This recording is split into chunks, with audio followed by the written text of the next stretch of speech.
Hello, my name is Dennis O'Brien. I'm the president of the Space Treaty Institute, a California nonprofit that is dedicated to peace and sustainability in outer space. Our mission is to give people hope and inspiration by helping the nations of the world to build a common future. At this moment in history, the best way to do that is with an implementation agreement for the Moon Treaty, one that supports all private activity while protecting essential public policies. This will provide the basic governance that is necessary for the commons of outer space. Why do we need this? The answer is in the Outer Space Treaty, often called the Constitution of Space Law. Article 2 of the OST states that outer space, including the moon and other celestial bodies, is not subject to national appropriation by claim of sovereignty, by means of use or occupation, or by any other means. Although there is debate as to the meaning of this prohibition, its historical context is clear. The prohibition was adopted to prevent a repeat of the age of imperialism, when countries with advanced technology battled for world domination, causing centuries of war, violence, and neglect. The prohibition worked fine so long as the only space activity was national governments doing science and exploration. But people soon realized that there would be other types of activity, some by the private sector. So the Moon Treaty was adopted unanimously by the United Nations and offered for ratification to provide legal support for such activities. But there is a concern about the Moon Treaty, one that has prevented its widespread adoption: the use of the term common heritage of mankind. Some fear that this means a loss of state sovereignty and freedom of action. But the common heritage of mankind in the Moon Treaty means whatever we want it to mean. We know that because Article 11 tells us that. The moon and its natural resources are the common heritage of mankind, which finds its expression in the provisions of this agreement, in particular in paragraph 5 of this article. Paragraphs 2 and 3 repeat the prohibition against appropriation, but then conclude by saying that the foregoing provisions are without prejudice to the international regime referred to in paragraph 5 of this article. And what does paragraph 5 say?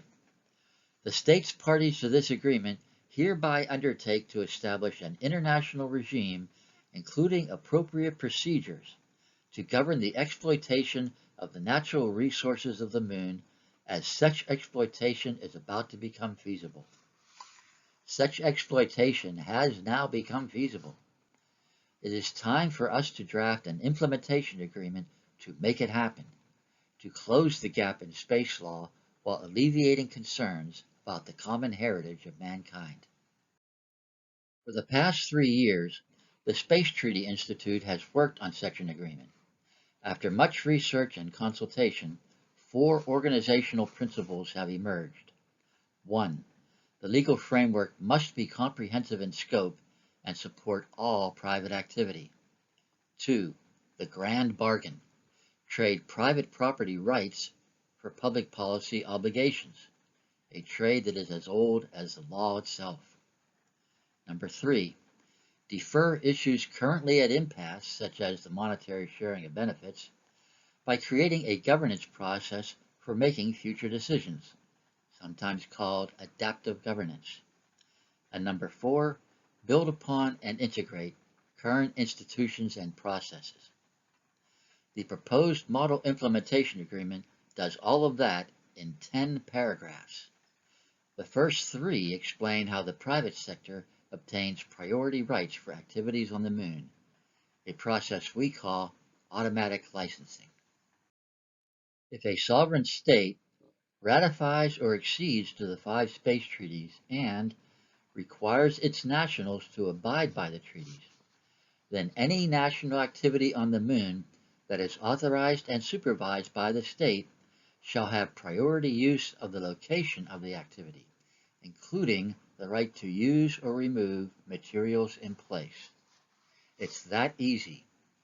There is no need for approval by any supranational authority, so long as the state and its nationals abide by the treaties. But what if more than one party wants to use a particular location? We start with dispute avoidance. The state's parties agree to be guided by the principles of open access and due regard as established by the Outer Space Treaty when utilizing the Moon's resources. Access to scarce resources shall be shared. But what if there is still a dispute? The Moon Treaty already includes a consultation process for addressing any such dispute.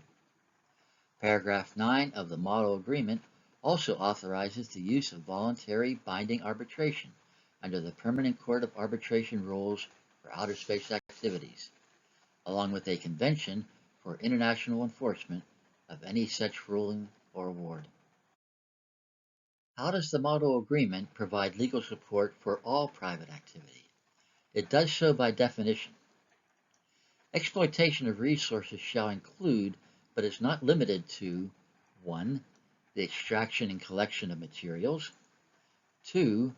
The use of land for any other commercial activity, such as solar farms and tourism, or 3. The use of land for non-commercial private activity, such as science and settlements. Expanding the definition of resource to include the land used for an activity allows us to create a comprehensive legal framework that will support all private activity on the Moon. So what are the obligations that a party must assume in order to obtain such priority rights? Paragraph 4 enumerates the obligations that are contained in the Moon Treaty. Almost all of them are already in widely accepted treaties and norms. The only one that isn't is the obligation to share the discovery of resources. Such sharing of information is part of the obligation in the Outer Space Treaty to share the benefits of outer space with all nations. If a country considers this to be a government taking of proprietary information, they can simply provide a tax credit for the value of the information. It should not be a deal breaker. What about governance for future decision making? Paragraph 8 is straightforward. All substantive decisions about the utilization of resources must be made by the state's parties. The agreement instructs them to create a governance process for making such decisions. This defers decisions that currently are not able to achieve consensus, such as the monetary sharing of the benefits of outer space development. It is not necessary to resolve every issue right now. Indeed, it is impossible. But we must provide the best legal framework that we can at this time in order to extend the rule of law and a rational marketplace into outer space. How do we build upon and integrate current institutions and processes? Paragraph 6 requires the state's parties to work with non-governmental entities to establish standards and recommended practices, including the protection of historical landing sites. A prime example is COSPAR, the Committee on Space Research, which has been working on standards for decades. For All Moonkind is working on protecting historic lunar landing sites. The Model Agreement formalizes and empowers such activities. Speaking of sites, what is the controlling law at any given site? In accordance with the Outer Space Treaty and the Moon Treaty, the Model Agreement confirms that the controlling law at any location is the law of the state that authorized and supervises the activity of its nationals there.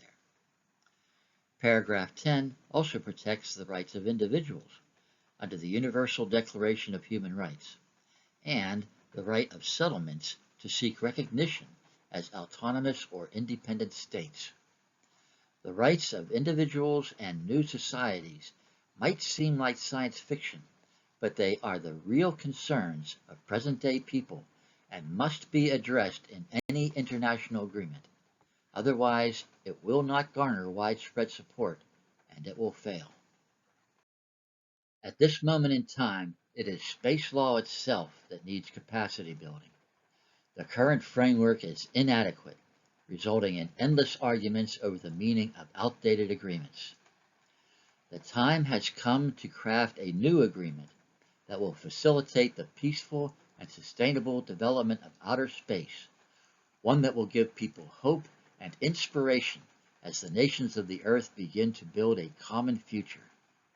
In the third decade of the 21st century, it is the Moon Treaty, with the proper implementation agreement, that can provide the international framework of law that humanity needs to become a spacefaring species. For the full model agreement and related documents, please go to spacetreaty.org. Thank you very much for your time and attention.